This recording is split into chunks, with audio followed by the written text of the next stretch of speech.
Hello students, welcome back to my channel. I am Nikita, your maths teacher. આપણે શીખી રહ્યા હતા ચેપ્ટર નંબર 13 આંકડાશાસ્ત્ર। મોસ્ટ આઈએમપી ચેપ્ટર છે ધોરણ 10 માટે, ચાહે તમે બેઝિક મેથ્સ લીધું હોય કે પછી તમે સ્ટાન્ડર્ડ મેથ્સ લીધું હોય। તો આજે આપણે ઇન્ટ્રોડક્શનનો પાર્ટ 2 વિડીયો જોવાના છીએ, કારણ કે મેં પાર્ટ 1 માં ઓલરેડી તમને ચેપ્ટરમાં શું શું શીખવાનું છે અને મધ્યક વિશે સમજાવી દીધું છે। મધ્યકમાં અવર્ગીકૃત માહિતીનો મધ્યક કઈ રીતે શોધવાનો, જે ધોરણ 9માં તમે શીખીને આવ્યા છો, જે 1 માર્ક્સમાં ધોરણ 10માં પણ પૂછાશે। અને વર્ગીકૃત માહિતીનો મધ્યક કઈ રીતે શોધવાનો અને મધ્યક શોધવાની ત્રણેય રીત મેં બહુ જ ડિટેલમાં વ્યવસ્થિત તમને શીખવાડી દીધું છે। તો પાર્ટ 1 જો તમે જોઈને આવ્યા હોય તો પાર્ટ 2 ધ્યાનથી શીખજો, જેમાં આપણે બહુલક શોધવાનું અને મધ્યસ્થ શોધવાનું શીખીશું। અને જો પાર્ટ 1 ના જોયો હોય તો ખાસ જોઈ લેજો, કારણ કે મધ્યકના રિલેટેડ તમને બધા જ ડાઉટ તમારા ક્લિયર થઈ જશે। બહુ વ્યવસ્થિત શીખવાડ્યું છે, એક જ રકમ લઈને મેં ત્રણેય રીતથી શીખવાડ્યું છે, એટલે તમને સમજણમાં આવી જાય કે ભાઈ ત્રણેય રીતમાં ફરક શું છે, બરાબર ને। તો ચલો, આજે આપણે જોવાના છીએ તમારું એક્સરસાઇઝ જે 13.2 છે, એમાં શોધવાનું છે બહુલક। તો બહુલકથી હું શરૂઆત કરું છું કે બહુલક તમારે કઈ રીતે શોધવાનું। તો સૌથી પહેલા બહુલક બે રીતનું હોય, કાં તો તમને વર્ગીકૃત માહિતીનું પૂછવામાં આવે ને કાં અવર્ગીકૃત માહિતીનું પૂછવામાં આવે। જે અવર્ગીકૃત માહિતીનું બહુલક છે ઓલરેડી તમે ધોરણ 9માં શીખીને આવ્યા છો ને, જે હજી ધોરણ 10માં પણ પૂછાશે, પરંતુ 1 માર્ક્સમાં। તો કઈ રીતે શોધવાનું, જેમ કે અહીંયા મેં એક એક્ઝામ્પલ લીધો છે કે નીચે આપેલી માહિતીનો બહુલક શોધો। 3, 1, 5, 7, 6, 3, 2, 3, 0, 3 નો આપણે બહુલક શોધવાનો છે। તો યાદ કરો ધોરણ 9 ને, બહુલક એટલે શું? જે આવૃત્તિ સૌથી વધારે વખત રિપીટ થતી હોય એ બહુલક કહેવાય। ફરીથી હું રિપીટ કરું છું, જે નંબરની આવૃત્તિ સૌથી મહત્તમ હોય એ નંબરને આપણે બહુલક કહીએ। આવૃત્તિ એટલે શું કે ભાઈ કેટલી વખત આવે છે। જેમ કે અહીંયા આપણે જોઈ શકીએ કે મને 3 જે છે એ કેટલી વખત દેખાય છે, તો 1 વખત, 2, 3, 4 અને 5, 3 જે છે એની આવૃત્તિ 5 છે, એટલે કે 5 વખત આવે છે। તો મહત્તમ આવૃત્તિ ધરાવતી સંખ્યા અહીંયા 3 છે, તેથી આપેલી માહિતીનો બહુલક 3 થાય। અને આગળના પાર્ટ 1માં મેં તમને શીખવી દીધું છે કે બહુલકને આપણે કઈ સંજ્ઞા વડે ડિનોટેડ કરીએ, કેપિટલ Z વડે। તો અહીંયા આપેલી માહિતીનો બહુલક થઈ ગયો 3। કેવી રીતે આવ્યો સમજાઈ ગયું, ઓકે। મોસ્ટ ફ્રિકવન્ટલી પૂછાય છે આ 1 માર્ક્સમાં। બીજું તમને 1 માર્ક્સમાં પૂછાતો પ્રશ્ન આવી રીતનો હોય કે ભાઈ 5 ક્રમિક અવલોકનો 0, 2, 3, M, 5 નો બહુલક 3 હોય તો M શોધો। M ની કિંમત તમને શોધવાની કીધી હોય। બહુ ઇઝી સિમ્પલ વસ્તુ છે। મેં શું કીધું, બહુલક કોને કહેવાય કે જે નંબર સૌથી વધારે વખત આવતો હોય। તો અહીંયા તમને કહી દીધું છે કે બહુલક 3 જ છે, એનો મતલબ આ 3 નંબર છે એ 1 કરતાં વધારે વખત આવવો પડે। તો અહીંયા એમની જગ્યાએ પણ શું હશે, 3 જ હશે, કારણ કે તો જ તે તમારું 3 1 વખત અને આ 2 વખત થઈ જાય, એટલે કે આપેલી માહિતીનો બહુલક કેટલો હોય, 3। તો અહીંયા એમની જગ્યાએ શું હશે, 3। સમજાણું? જો તમને અહીંયા 3 ની જગ્યાએ એમ કીધું હોત ને કે ભાઈ બહુલક 5 હોય તો એમ શું હોત, તો 5 અહીંયા 1 વખત છે, તો બહુલક 5 હોય એનો મતલબ 5 1 કરતાં વધારે વખત આવતો હશે તો જે બહુલક બને। તો અહીંયા એમની જગ્યાએ તમારો જવાબ શું આવી જાત, 5। ક્લિયર? હોપ બધાને સમજાતું છે। જો સમજાતું હોય તો પ્લીઝ જોઈ લો વિડીયોને, જે લાઇક ના કરી હોય તો પ્લીઝ એક તમારી લાઇક આપવાની છે, ખાલી તમારે લાઇક કરી દેજો, ઓકે। આપણે ચેપ્ટર આગળ વધીએ તો આ હતું તમારું બંને દાખલા જે આપણે જોયા ને, એને કહેવામાં આવે છે અવર્ગીકૃત માહિતીનો બહુલક, જે ધોરણ 9માં શીખીને આવ્યા છો, બરાબર। હવે આપણે ધોરણ 10માં શીખવાનું છે વર્ગીકૃત માહિતીનો બહુલક શોધવા માટે। વર્ગીકૃત એટલે તમને આપ્યું હોય કે ભાઈ 0 થી લઈને 5, 5 થી લઈને 10, 10 થી લઈને 15, તો આવી રીતે જ્યારે સંખ્યા આપી હોય, વર્ગીકૃત માહિતી હોય, ત્યારે એનો બહુલક શોધવા માટે આપણી પાસે એક સૂત્ર છે ને, એ સૂત્ર છે તમારું આ: બહુલક બરાબર L વત્તા F1 માઇનસ F0 ના છેદમાં 2F1 minus F0 minus F2 ગુણ્યા H। હવે આ બધું શું છે, F1, F0, F2, H, L બધું જ તમને શીખવાડીશ। જો L એટલે કહેવામાં આવે છે બહુલક વર્ગની અધસીમા। જેમ કે અહીંયા હોય તમારું 10 થી લઈને 20, તો આને અધસીમા કહેવામાં આવે છે। તો આ તમારું થઈ ગયું L, પણ કેવા વર્ગની, બહુલક વર્ગની। અને બહુલક વર્ગ ઉપરથી જ તમારું F1, F0 અને F2 મળે। તો બહુલક વર્ગ કઈ રીતે શોધો એ હમણાં હું તમને નેક્સ્ટ શીખવાડું છું। પહેલા એટલું સમજી લો, H એટલે વર્ગ અંતરાલ। કાલે પણ ઇન્ટ્રોડક્શનના વિડીયોમાં મેં શીખવ્યું હતું, H એટલે વર્ગ લંબાઈ થાય, વર્ગ અંતરાલ અથવા તો વર્ગ લંબાઈ। F1 એટલે કે જે તમારું બહુલક વર્ગ છે એની આવૃત્તિ, F0 એટલે કે જે તમારો બહુલક વર્ગ હોય એના આગળના વર્ગની આવૃત્તિ, અને F2 એટલે કે જે તમારો બહુલક વર્ગ હોય એના પાછળના વર્ગની આવૃત્તિને આપણે F2 કહીએ. બરાબર. આ ખાલી ઇક્વેશન નોટ કરો. તમે સાથે પેન અને બુક લઈને બેસજો. જે પણ આપણે કરીએ છીએ નોટ ડાઉન કરતા રહેજો. ચેપ્ટર બહુ વ્યવસ્થિત તમને સમજાઈ જશે. ઇક્વેશન થઈ ગયું. હવે આ બધું F1, F0, F2, H ક્યાંથી લેવાનું એ હું તમને એક એક્ઝામ્પલ પરથી શીખવાડું. જેમ કે અહીંયા એક એક્ઝામ્પલ આપ્યો છે અને આ 1 માર્ક્સમાં પૂછાઈ ગયેલો દાખલો છે બોર્ડમાં. કીધું છે કે તમને નીચે આપેલ આવૃત્તિ વિતરણનો બહુલકીય વર્ગ જણાવો. તો બહુલકીય વર્ગ જાણવા માટે જે વર્ગની આવૃત્તિ સૌથી મહત્તમ હોય એને કહેવામાં આવે છે બહુલકીય વર્ગ. જેમ કે અહીં આપણે જોઈએ 7, 6, 16, 12 અને 10. તો તમે જોઈ શકો છો સૌથી મહત્તમ આવૃત્તિ કઈ છે? 16. એનો મતલબ આ તમારો થઈ ગયો બહુલકીય વર્ગ. બરાબર. તો અહીંયા તો આપણને આનો જવાબ મળી ગયો કે 30 થી લઈને આ પ્રિન્ટિંગ મિસ્ટેક છે, 30 થી અહીંયા 10 નહીં 40 છે. બરાબર ને 10 થી 20, 20 થી 30, 30 થી 40. તો અહીંયા આપણને જવાબ મળી ગયો કે ભાઈ બહુલકીય વર્ગ કયો છે? 30 થી 40. પરંતુ હું સૂત્ર પ્રમાણે તમને બધું સમજાવું ને તો બહુલકીય વર્ગની જે અધસીમા હોય એને L કહેવાય. તો અહીંયા L તમને મળી જાય 30. બહુલકીય વર્ગની જે આવૃત્તિ હોય એને આપણે F1 કહીએ. તો F1 તમને મળી ગયું 16. એના આગળના વર્ગની આવૃત્તિ હોય એને આપણે F0 કહીએ. તો તમને અહીંયા F0 મળી ગયું 6. એના પાછળના વર્ગની આવૃત્તિને આપણે F2 કહીએ. તો અહીંયા તમને F2 મળી જાય 12. અને વર્ગ લંબાઈ શું થાય? 20 માંથી 10 બાદ કરો તો 10 આવે. તો તમને અહીંયા વર્ગ લંબાઈ H મળી ગયું 10. બરાબર. તો આ મેં તમને શું કામ શીખવાડ્યું છે? કારણ કે તમને આઈડિયા ક્લિયર થઈ જાય કે F1, F0, F2, L અને ક્યાંથી લાવવાનું. આ સૂત્રમાં તો મેં તમને ખાલી કહી દીધું, આ એક્ઝામ્પલ પરથી બધું જ સમજાવી દીધું. એક આખો ડિટેલમાં એક્ઝામ્પલ કરાવો એટલે તમને આઈડિયા ક્લિયર થઈ જશે. એક એક્ઝામ્પલ આવડી જાય એનો મતલબ તમને આખું બહુલક સ્વાધ્યાય 13.2 આવડી ગયું. જો ધ્યાનથી સમજજો. જેમ કે બુકનો જ મેં એક્ઝામ્પલ લીધો છે. ઉદાહરણ 5 અહીંયા કીધું છે કે વિદ્યાર્થીનો એક સમૂહ એક વસ્તીમાં 20 પરિવારની સભ્ય સંખ્યા પર સર્વેક્ષણ હાથ ધર્યો. તેનાથી પરિવારના સભ્યોની સંખ્યા માટે નીચેની આવૃત્તિ કોષ્ટક બન્યું કે ભાઈ 1 થી લઈને 7 પરિવારની સભ્ય સંખ્યા હોય એવા ટોટલ 7 પરિવાર છે. 3 થી 5 જણા રહેતા હોય એવા ટોટલ 8 પરિવાર છે. આવી રીતે આપણું ટેબલ છે. આપણે આ માહિતીનો બહુલક શોધવાનો છે, એટલે કે આપણે Z શોધવાનો છે. તો સૌથી પહેલા બહુલક Z નું સૂત્ર લખીએ. Z બરાબર L વત્તા કૌંસ આપી દો F1 માઇનસ F0 ના છેદમાં 2F1 minus F0 minus F2 અને કૌંસ પૂરો કરી દો ગુણ્યા H, જેને આપણે વર્ગ લંબાઈ કહીએ. તો અહીંયા F1, F0, F2 શું છે આપણે પહેલા શોધી લઈએ. તો સૌથી પહેલા L નક્કી કરીએ.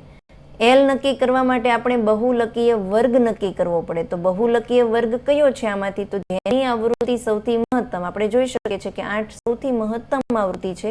તો આ તમારો થઈ ગયો બહુલકીય વર્ગ. તો બહુલકીય વર્ગની જે અધસીમા છે એને આપણે કહીશું L, એટલે તમને 3. બીજું જે બહુલકીય વર્ગની આવૃત્તિ છે એને આપણે F કહીશું. તો બહુલકીય વર્ગની આવૃત્તિ 8 છે તો F1 થઈ ગયું. F0 એટલે એના આગળના વર્ગની આવૃત્તિ, તો એના આગળના વર્ગની આવૃત્તિ 7 છે એટલે F0 7. F2 એટલે કે એના પાછળના વર્ગની આવૃત્તિ, અહીંયા પાછળના વર્ગની આવૃત્તિ 2 છે એટલે કે F2 આપણને ગયું 2. હવે બાકી રહ્યું H, વર્ગ H અને વર્ગ લંબાઈ H છે. 3 માંથી 1 બાદ કરો તો 2 આવે. તો વર્ગ લંબાઈ H તમને 2. બધી જ સંખ્યા તમારી પાસે છે, બસ તમારે હવે સૂત્રમાં કિંમત મૂકવાની છે. આવો આપણે કિંમત મૂકીએ તો અહીંયા આવશે Z બરાબર L ની જગ્યાએ 3 વત્તા F1 ની 8 માંથી F0 7 બાદ કરો છેદમાં 2F1, એટલે કે F1 નો ગુણાકાર 2 સાથે કરવાનો. તો અહીંયા F1 8 છે અને 8 નો ગુણાકાર 2 સાથે કરીએ તો અહીંયા આવી ગયું 16. માઇનસ F0 છે 7, માઇનસ F2 છે 2. કૌંસ પૂરો કરી દઈએ અને ગુણ્યા વર્ગ લંબાઈ H2 ગુણી નાખીએ. નેક્સ્ટ સ્ટેપ આપણે કરીશું. અહીંયા 3 એમનામ રહેવા દો વત્તા 8 માંથી જ્યારે 7 બાદ થશે તો 1 આવશે છેદમાં 16. જો અહીંયા 7 પણ માઇનસ છે અને 2 પણ માઇનસ છે. તો જ્યારે બંને સંખ્યા માઇનસ હોય ને ત્યારે બંને સંખ્યા વચ્ચે સરવાળો થાય, પરંતુ નિશાની માઇનસ ની આવે. તો 7 વત્તા 2 થઈ ગયું તમારું 9 અને નિશાની કઈ આવશે? માઇનસની. તો અહીંયા આવશે 16 માઇનસ 9 ગુણ્યા 2. ક્લિયર? નેક્સ્ટ સ્ટેપ આપણે કરીએ તો અહીંયા આવશે 3 વત્તા 2 ની અંદર ગુણી નાખીએ તો 2 એકા 2 છેદમાં 16 માંથી 9 બાદ કરશું તો જવાબ આવી ગયો 7. હવે તમે બે રીતે કરી શકો છો, કાં તો તમે ડાયરેક્ટ 2 ભાગ્યા 7 કરી નાખો અને કાં તો તમે લસ્સા લઈ લો. બરાબર, તમારી ચોઈસ છે. હું અહીંયા 2 ભાગ્યા 7 કરું તો આપણે અહીંયા 2 આવશે, અહીંયા આવશે 7. 2 નાના છે 7 કરતાં, તો એક અહીંયા 0 મૂકીશ, પરંતુ મારે ઉપર મૂકવું પડશે 0 પોઈન્ટ.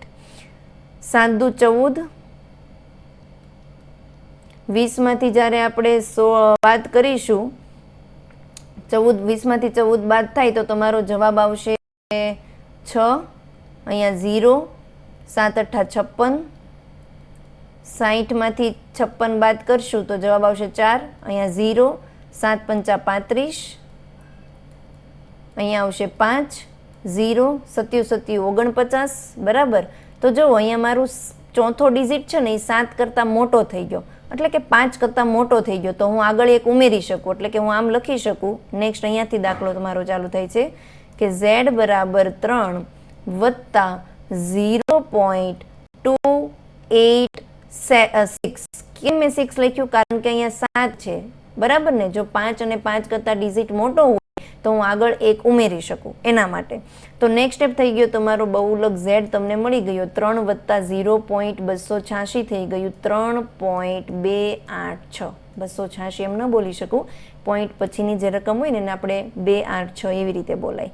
તો આ તમારું થઈ ગયું z 3.286 અને તમારે લખી નાખવાનું આમ આપેલ માહિતીનો બહુલક 3.286 થાય. બરાબર, જો કદાચ તમે અહીંયા 4 ડિજિટ સુધી, ઘણાને નથી ખબર પડી, ફરીથી કહું છું, જો અહીંયા 4 અંક સુધી તમે ભાગાકાર ન લંબાવો ને તો કાંઈ નહીં, તમારે પોઈન્ટ પછી 2 અંક સુધી, 3 અંક સુધી જ કરવાનું. તો તમે આમ લખ્યું હોત ને કે ભાઈ 3.285 તો પણ તમને પૂરેપૂરા માર્ક્સ મળે, કારણ કે આ પણ સાચું જ છે. હોપ બધાને સમજાઈ ગયું. તો અહીંયા બહુલક રિલેટેડ આખો કન્સેપ્ટ આપણો ક્લિયર થઈ ગયો છે અને બાકી 13.2માં જ્યારે દાખલા કરશું ત્યારે તમને વધારે આઈડિયા ક્લિયર થશે. બરાબર, તો નેક્સ્ટ ત્રીજો ટોપિક જે છે આ ચેપ્ટરનો મધ્યસ્થ. તમારે મધ્યસ્થ કઈ રીતે ફાઇન્ડ કરવાનું, ચલો આપણે એ શીખી લઈએ. મધ્યસ્થ પણ બે ભાગમાં વહેંચવામાં આવ્યું છે, જેમાં એક છે તમારું અવર્ગીકૃત માહિતીનો મધ્યસ્થ શોધવાનો અને બીજું છે વર્ગીકૃત માહિતીનો મધ્યસ્થ શોધવાનો. તો વર્ગીકૃત માહિતીનો જે મધ્યસ્થ શોધવાનું છે એ તો આપણે ધોરણ 10નો છે, પણ અવર્ગીકૃત જે તમે ધોરણ 9માં શીખીને આવ્યા છો, પરંતુ હજી પણ 1 માર્ક્સમાં અથવા તો 2 માર્ક્સમાં પૂછાઈ શકે. તો એના માટે આપણા સૂત્ર છે એ હું તમને સમજાવી દઉં. કયા માટે હું તમને શીખવાડું છું? અવર્ગીકૃત માહિતી માટે. ઓકે, તો જો તમારી એકી સંખ્યા માટે શોધતા હોય n એટલે કે નંબર ઓફ સંખ્યા, જો નંબર ઓફ સંખ્યા તમારી એકી સંખ્યા હોય, જેને આપણે અયુગ્મ સંખ્યા પણ તરીકે પણ ઓળખીએ છીએ, તો મધ્યસ્થ શોધવાનું સૂત્ર છે. મધ્યસ્થ માટે આપણે કેપિટલ M વાપરીએ છીએ. તો મધ્યસ્થ શોધવાનું સૂત્ર થાય n વત્તા 1 છેદમાં 2 મૂ અવલોકન. ઓકે, અત્યારે ખાલી સૂત્ર નોટ ડાઉન કરી લો, પછી હું દાખલો કરાવું ત્યારે તમને આઈડિયા આવી જશે.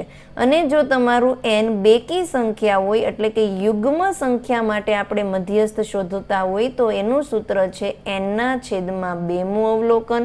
અહીંયા મૂ લખું છું ને એનો મતલબ મૂ અવલોકન વત્તા n/2 વત્તા 1 મૂ અવલોકન અને n/2. આ મોટું સૂત્ર છે, થોડુંક નોટ ડાઉન કરી લેજો, કામમાં આવશે, કારણ કે આના પૂછાય છે. બરાબર, ચલો તો આપણે બંને દાખલા જોઈ લઈએ અવર્ગીકૃત માહિતી માટેના. કે તમને જો આવી રીતે દાખલો આપ્યો હોય કે 5,6,2,4,1 નો મધ્યસ્થ શોધો અને વારા ઘડીએ પૂછાય પણ છે. બરાબર, તો આપણે અહીંયા સૌથી પહેલા નક્કી કરીશું કે n જે છે એ કયું છે, યુગ્મ સંખ્યા છે કે અયુગ્મ સંખ્યા છે. આપણે અહીંયા જોઈ શકીએ છીએ કે 1 2 3 4 ને 5, n ની કિંમત 5 છે. 5 એ અયુગ્મ સંખ્યા છે. તો અયુગ્મ સંખ્યા શોધવા માટેનું મધ્યસ્થનું સૂત્ર થાય છે n વત્તા 1/2 મૂ અવલોકન. પરંતુ એક વસ્તુ અહીંયા ખાસ ધ્યાન રાખવાનું છે કે જ્યારે પણ તમે મધ્યસ્થ શોધતા હોય ત્યારે આપેલા જે ડેટા હોય એને કાં તો તમે ચડતા ક્રમમાં ગોઠવી દો અને કાં તો તમે ઉતરતા ક્રમમાં ગોઠવી દો. કારણ કે મધ્યસ્થનો મતલબ એવો થાય કે મધ્યમાં રહેલું પદ, વચ્ચે રહેલું પદ. બરાબર, તો જો તમે ચડતા ક્રમમાં ગોઠવતા હોય તો પહેલા આપણે ચડતા ક્રમમાં ગોઠવીએ તો સૌથી નાની સંખ્યા 1, પછીનું 2, પછી આવશે તમારું 4, 5 અને 6, બરાબર. નાનાથી લઈને મોટું ચડતા ક્રમમાં ગોઠવી દીધું. હવે જો મધ્યમાં રહેલી સંખ્યા હોય ને એને આપણે મધ્યસ્થ કહીએ, તો 2 આ બાજુથી નીકાળી દો, 2 આ બાજુથી નીકાળી દો, તો આ વાળો આવશે તમારો જવાબ 4. સૂત્રની મદદથી આપણે જોઈ લઈએ તો અહીંયા n ની કિંમત 5 છે અને 5 + 1 શું થઈ ગયું 6, તો અહીંયા આવશે 6/2મું અવલોકન. છેદ ઉડાડીએ તો અહીંયા આવશે ત્રીજું અવલોકન. હવે તમે ચડતા ક્રમમાં જે ગોઠવું છે એમાં જુઓ તો ત્રીજા નંબર ઉપર કઈ સંખ્યા આવે છે 1 2 3, તો ત્રીજા નંબર ઉપર 4 આવે છે, એટલે કે તમને અહીંયા મધ્યસ્થ મળી ગયો 4. ક્લિયર? જો તમે ચડતા ક્રમમાં ન ગોઠવું હોત ને તો તમારું કેવું થાય? ત્રીજું અવલોકન જો 1 2 3, તો તમારું ત્રીજું અવલોકન 2 આવી જાત, તો જવાબ ખોટો પડે. એટલે ખાસ ધ્યાન રાખવાનું, મધ્યસ્થના દાખલામાં તમારે કાં ચડતા ક્રમમાં ગોઠવી નાખો અને કાં તો ઉતરતા ક્રમમાં, બંને સેમ જ રહેશે. ડન. તો આ આપણે જોયું અયુગ્મ સંખ્યા માટે, હે ને? તો આમાં તો તમે ડાયરેક્ટ, તમને પૂછાણું હોય ને તો તમે ડાયરેક્ટ સૂત્ર બૂત્ર લખવાનું નહીં, જોઈ લો કે 2 અહીંયાથી કાઢો, 2 અહીંયાથી કાઢો, વચ્ચેનું. મધ્યસ્થ એટલે વચ્ચેનું પદ. પરંતુ જો તમારી પાસે બેકી સંખ્યા હોય, જેમ કે અહીંયા છે 10, 20, 5, 25 નો મધ્યસ્થ શોધો, તો તમે 2 ક્યાંથી કાઢી શકો? જેમ કે અહીંયા 3 નીકળતો, અહીંયા 3 નીકળતો, વચ્ચેનું અહીંયા તો કોઈ કયું વચ્ચેનું છે આપણે કહી જ ન શકીએ. 20 પણ વચ્ચેનું કહેવાય, 5 પણ વચ્ચેનું કહેવાય. તો એના માટે તમારે કમ્પલસરી સૂત્રનો ઉપયોગ કરીને જ દાખલો કરવો પડશે, બરાબર. આવો તો અહીંયા આપણે જોઈ શકીએ છીએ કે આપણને n દેખાઈ રહ્યું છે. કેટલી સંખ્યા છે? 1 2 3 ને 4, એટલે કે n 4 છે. 4 એટલે કે યુગ્મ સંખ્યા છે, બેકી સંખ્યા છે. તો એના માટે મધ્યસ્થ શોધવાનું સૂત્ર આપણને આપ્યું છે n/2 મું અવલોકન વત્તા n/2 વત્તા 1 મું અવલોકન, અને આ બંનેને આપણે ભાગાકાર કરી નાખવાનો 2 સાથે. ડન. n/2 એટલે કે 4/2, છેદ ઉડાડીએ તો 2 દુ 4 થઈ જાય, એટલે કે અહીંયા આવશે બીજું અવલોકન વત્તા, અહીંયા જુઓ 4 મૂકીએ તો 4/2 કરીએ તો 2 દુ 4, અને 2 વત્તા 1 એટલે કેટલું થઈ ગયું 3, તો અહીંયા આવશે ત્રીજું અવલોકન છેદમાં 2.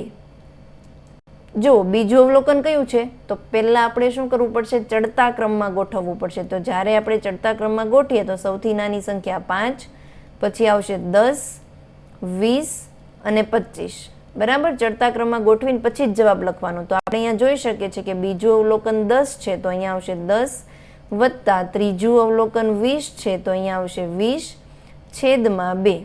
10 વત્તા 20 થઈ ગયું 30, 30/2 એટલે કે 15. તો આપનો જવાબ આવશે કે મધ્યસ્થ તમારો થશે 15. તો આ તમારો આન્સર. સમજાઈ ગયું? ઇમ્પોર્ટન્ટ છે, સૂત્ર નોટ ડાઉન કરી લેજો. જો તમારું અયુગ્મ સંખ્યા હોય તો આ સૂત્ર વાપરવાનું, અને જો યુગ્મ સંખ્યા હોય તો આ વાળું સૂત્રનો ઉપયોગ કરીને આપણે મધ્યસ્થ શોધશું, જે ઓલરેડી તમે ધોરણ 9માં શીખીને આવ્યા છો. પણ જો તમને ત્યાં ન સમજ પડી હોય તો અહીંયા મેં એક આઈડિયા ક્લિયર કરાવી દીધો. બાકી આપણે અલગ અલગ પ્રકારના પેપર સોલ્યુશન કરશું ને ત્યારે તો તમને આ દાખલો મળી જ રહેશે. હા, બધું જ હું સોલ્યુશન કરાવીશ. તો પ્લીઝ જો ચેનલ સબસ્ક્રાઈબ ન કરી હોય તો કરી લેજો, કારણ કે તમને આમાં ખૂબ જ હેલ્પ થશે તમારા 10thમાં માર્ક્સને ઇમ્પ્રૂવ કરવા માટે, ગણિતને ઇમ્પ્રૂવ કરવા માટે.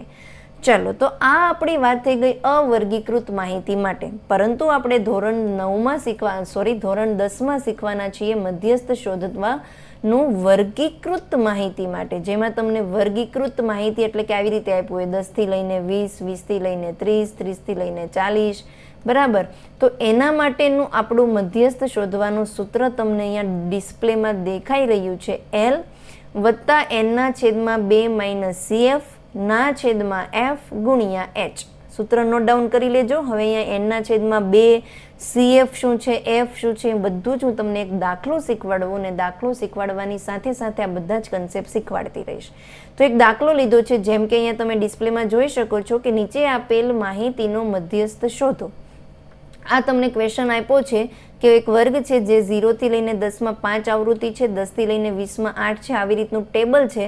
તમારે શું કરવાનું છે? આને આવી રીતે લખી નાખવાનું છે કે 0 થી લઈને 10 5, 10 થી લઈને 20 8, 20 થી લઈને 30 હોય એવા 20 આવૃત્તિ છે, એ રીતનું, બરાબર.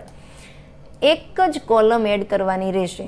એક તો વર્ગ અને આવૃત્તિ તો તમારો ક્વેશ્ચન છે એમાંથી જ તમે લીધું. હવે એક કોલમ આપણે એડ કરવાની છે, એને આપણે નામ આપીશું સંચયી આવૃત્તિ, જેને આપણે કહીશું CF. બરાબર. જે તમારી રકમમાં આવૃત્તિ હોય એને આપણે એફ કહીએ અને નવી આવૃત્તિ અહીંયા શોધવાની કે જેનું નામ છે સીએફ. સીએફ એટલે કે એને કહેવામાં આવે છે સંચયી આવૃત્તિ. કઈ રીતે સંચયી આવૃત્તિ ફાઇન્ડ કરવાની? જો સૌથી પહેલા વર્ગની જે આવૃત્તિ છે ને 5 એ બેઠી લખી નાખો 5. હવે ઉમેરતું જવાનું. આ 5 વત્તા નવા વર્ગની આવૃત્તિ કઈ છે 8 એટલે કે 5 વત્તા 8 ઉમેરો તો કેટલા થઈ ગયા તમારા 13. નેક્સ્ટ 13 માં 20 ઉમેરો. 13 માં તમે જ્યારે નવા આ વર્ગની આવૃત્તિ ઉમેરો તો 13 વત્તા 20 તમારું કેટલું થઈ ગયું 33. નેક્સ્ટ જ્યારે તમે 33 માં 15 ઉમેરશો તો તમારો જવાબ આવશે 48. નેક્સ્ટ આ 48 અહીંયા લખી દો અને એમાં શું ઉમેરવાનું 7. તો 48 વત્તા 7 કરશો તો જવાબ આવશે 55. હવે આ 55 અહીંયા લખી દો અને 55 વત્તા 5 કરશો તો જવાબ આવશે 60. આને કહેવામાં આવે છે સંચયી આવૃત્તિ જે આપણે શોધી લીધી. બરાબર. નેક્સ્ટ આ એફ જે તમને દેખાઈ રહ્યું છે આ બધા જ એફનો સરવાળો એને આપણે કહીએ છીએ એન. સિગ્મા એફ પણ કહી શકો અને એનું બીજું છે એન. તો એન કેટલું આવે છે? જે તમારું અહીંયા લાસ્ટમાં એડી કરતાં કરતાં સંચયી આવૃત્તિ આવી હશે ને એ જ તમારું એન હશે. તો તમને અહીંયા એન મળી ગયું 60. ક્લિયર? કંઈ ડાઉટ નથી? હવે જો આપણું સૂત્ર શું હતું? સૂત્ર લખીએ આપણે. કેપિટલ એમ મધ્યસ્થ બરાબર એલ 2 માઇનસ સીએફ ના છેદમાં એફ ગુણ્યા એચ હતું આપણું આ સૂત્ર. તો અહીંયા એનના છેદમાં 2 શું છે, સીએફ કઈ છે, એફ શું છે અને એચ શું છે, કઈ રીતે શોધવાનું આવું હું તમને શીખવાડી દઉં. સૌથી પહેલું તો એનના છેદમાં 2 તો આપણને ડાયરેક્ટ મળી જ જાય. કઈ રીતે? એન જો તમારું 60 હોય તો 60ના છેદમાં 2 કરીએ તો આવી ગયું 30.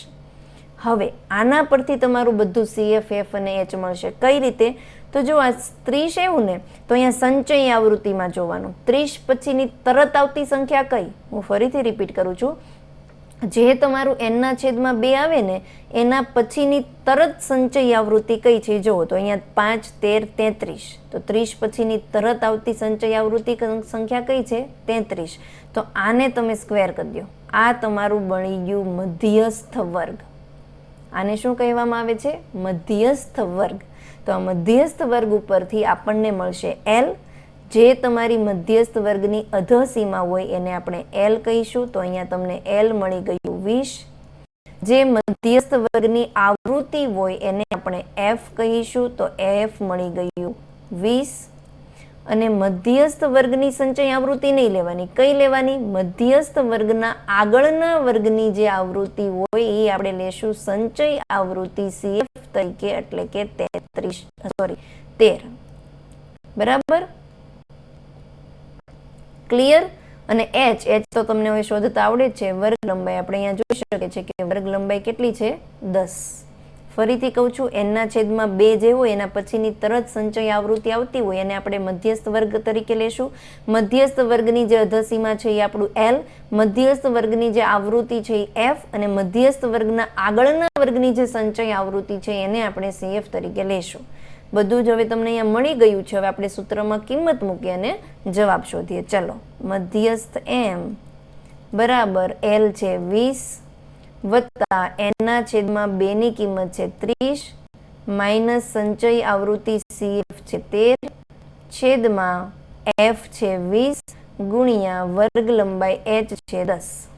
હું અહીંયા ડાયરેક્ટ 10 દુ 20 કરી નાખું તો હવે તમારું અહીંયા વધશે 20 વત્તા 30 માંથી 13 બાદ કરીએ તો 17 જવાબ આવે અને 17ના છેદમાં 2. 17ના છેદમાં 2 કરીએ તો 8 દુ 16 થાય અને પછી 0.5 ઉમેરવાના એટલે કે 20 વત્તા 8.5. 20 વત્તા 8.5 થઈ ગયું 28.5. તો આ તમને મળી ગયું મધ્યસ્થ. બરાબર? ઘણાને પોઈન્ટના ગુણાકાર ભાગાકાર ને સરવાળા નહીં આવડતા હોય તો હું જ્યારે તમને સ્વાધ્યાય કરાવીશ ને એક એક દાખલો કરાવીશ, સ્વાધ્યાય સંપૂર્ણ કરાવવાની છું, તો ત્યારે બધા ક્લિયર તમને ડાઉટ હશે એ થઈ જશે. તો અહીંયા આપણે પાર્ટ 2માં બહુલક રિલેટેડ બધું જ સંપૂર્ણ જ્ઞાન મેળવ્યું અને મધ્યસ્થ રિલેટેડ સંપૂર્ણ દાખલા આપણે જોઈ લીધા. હવે આપણે લાવીશું સ્વાધ્યાય 13.1ની શરૂઆત, એક પછી એક દાખલો કરીશું. બરાબર? તો આઈ હોપ સ્ટુડન્ટ તમને મારો વિડીયો પસંદ આવ્યો હશે, મારી મેથડ સમજાઈ ગઈ હશે. જો સમજાણી હોય ને વિડીયોને લાઇક ન કરી હોય તો પ્લીઝ લાઇક આપી દેજો તમારી એક. ચેનલ સબસ્ક્રાઇબ કરી દેજો, ના કરી હોય તો ને પ્લીઝ વિડીયોને શેર કરજો. ચેનલ સાથે કન્ટિન્યુ રહેજો, તમને અવનવા કન્સેપ્ટ સાથે તમારા રિઝલ્ટમાં સુધારો કરવા માટે ખૂબ જ હેલ્પફુલ થશે. બાય.